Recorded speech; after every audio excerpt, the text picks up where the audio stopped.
Welcome to our channel. Today we how to subscribe with Square for restaurants for menu UI layout best practices, detailed guide step by step clearly. To begin, navigate to the Square for Restaurants website. Log in to your Square account using your credentials. Once logged in, locate the menu tab on the dashboard. Click on the menu tab to access the menu management section.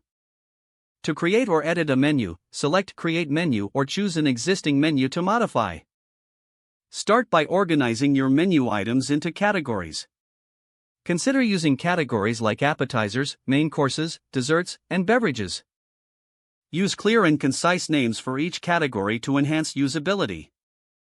Next, add your menu items within each category. For each item, provide a descriptive name that accurately reflects the dish. Include detailed descriptions to entice customers and inform them of ingredients. Make sure to specify pricing for each menu item clearly. Consider using high-quality images of menu items to enhance visual appeal. Choose images that are well-lit and showcase the dish attractively. Utilize consistent formatting across the menu for a professional look. Ensure that font styles and sizes are uniform throughout the menu. Opt for a layout that emphasizes popular or featured items. Highlight special promotions or seasonal dishes to capture attention.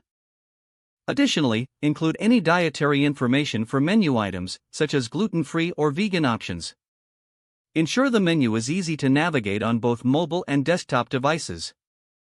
Test the menu layout on different screen sizes to guarantee readability.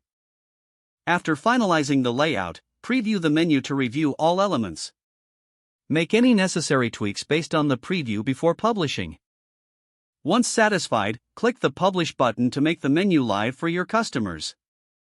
Monitor customer feedback to continuously improve your menu experience. Regularly update the menu to reflect seasonal changes or new offerings. Follow these best practices to create an inviting and user-friendly menu that enhances customer satisfaction. If the page does not load, refresh the browser or try again in a private or incognito window. Don't forget to like this video and subscribe to our channel for more step-by-step tech guides.